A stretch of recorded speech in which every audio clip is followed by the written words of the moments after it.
ಕೇಳಿರಿ ಕಥೆ ಹೇಳುವಿ ಗೌರಿ ಪುತ್ರ ವಿನಾಯಕನಿಗೆ ಆನೆ ಮುಖವು ಬಂದ ಕಥೆಯ ಹೇಳುವಿ ಕಥೆ ಹೇಳುವಿ ಕೇಳಿರಿ ಕಥೆ ಕೇಳುವಿ ಗೌರಿ ಪುತ್ರ ವಿನಾಯಕನಿಗೆ ಆನೆ ಮುಖವು ಬಂದ ಕಥೆಯ ಹೇಳುವಿ ಕಥೆ ಹೇಳುವಿ ಕೇಳಿರಿ ಕಥೆ ಕೇಳುವಿ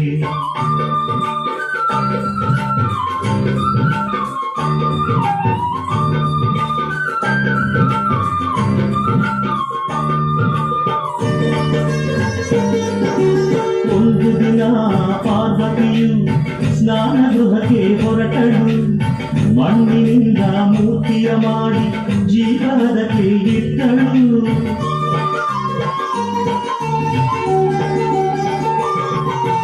ಒಂದು ದಿನ ಪಾರ್ವತಿಯು ಸ್ನಾನ ಗೃಹಕ್ಕೆ ಹೊರಟಳು ಮಣ್ಣಿನಿಂದ ಮೂರ್ತಿಯ ಮಾಡಿ ಜೀವನಕ್ಕೆ ಇಟ್ಟಳು ಅಮ್ಮ ನಿನ್ನ ಆಜ್ಞೆಯೇನು ಎಂದು ಕೇಳಿ ಕಂದನು ಅಮ್ಮ ನಿನ್ನ ಆಜ್ಞೆಯೇನು ಎಂದು ಕೇಳಿ ಕಂದನು ಕಾವಲಿರು ಎಂದಳು ಗೌರಿ ಮೊದಲಿಂದ ಕಾವಲಿರು ಎಂದಳು ಗೌರಿ ಮೊದಲಿಂದ ಹೇಳುವೆ ಕಥೆ ಹೇಳುವೆ ಕೇಳಿ ಕಥೆ ಹೇಳುವೆ ಗೌರಿ ಪುತ್ರ ವಿನಾಯಕನಿಗೆ ಆನೆ ಮುಖವು ಬಂದ ಕಥೆಯ ಹೇಳುವೆ ಕಥೆ ಹೇಳುವೆ ಕೇಳಿ ಕಥೆ ಕೇಳುವೆ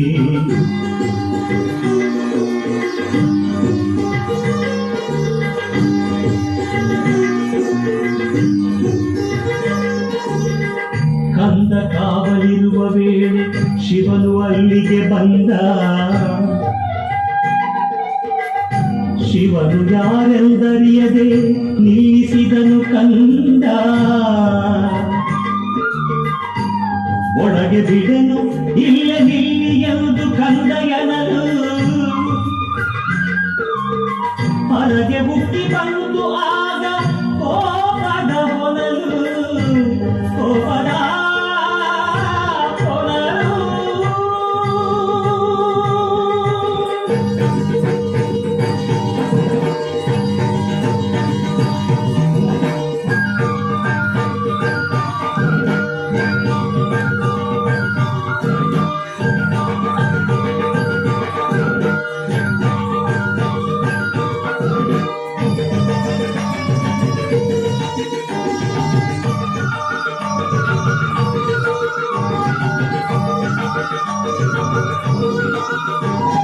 ಕೋಪದಿಂದ ಶೂಲ ತೆಗೆದು ನಿಂತನು ತ್ರಿಪುರಾರಿ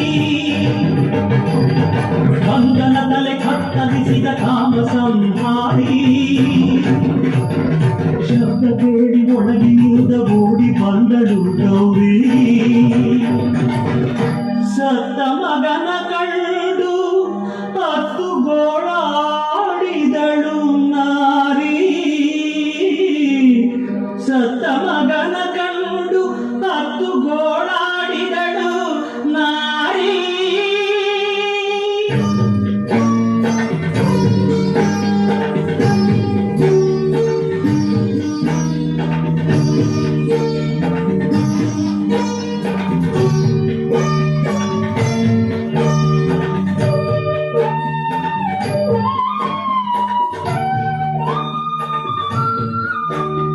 ಸತ್ತ ಹುಡುಗ ತನ್ನ ಮಗನು ಎಂದು ಅರಿತ ನೊಂದ ಶಿವನು ಒಂದು ತಲೆಯ ಆರಸಿ ತನ್ನಿ ಎಂದು ಆಜ್ಞೆ ತಂದನು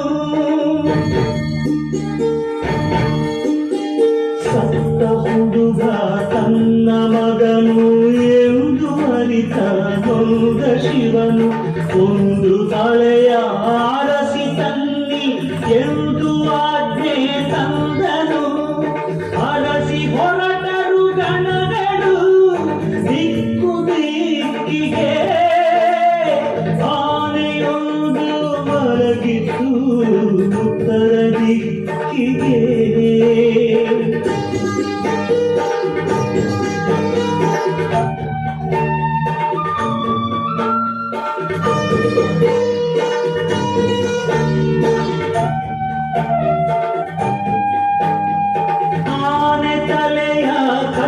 ಕರೆಸಿ ಶಿವನ ಬಳಿಗೆ ತಂದರು.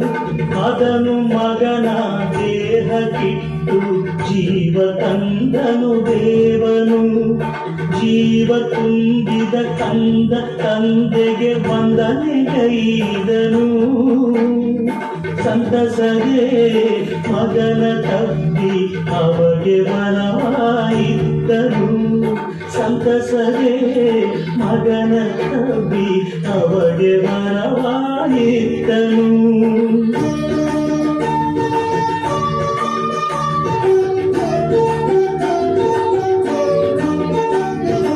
ಇಂದಿನಿಂದ ಮೊದಲ ಪೂಜೆಯುವುದು ನಿನಗೆ ಎಂದನು. ಗಣಗಡಿಗೆ ನಾಯಕ ನೀ ಎಂದು ಶಿವನು ನುಡಿದನು. ಅಂದಿನಿಂದ ಕಂದನಾದ ದೈವ ಗಣನಾಯಕ, ಭಕ್ತರ ವಿಘ್ನಗಳನ್ನು ಹರಿಸುವ ವಿನಾಯಕ. ಭಕ್ತರ ವಿಘ್ನಗಳನ್ನು ಹರಿಸುವ ವಿನಾಯಕ. ಭಕ್ತರ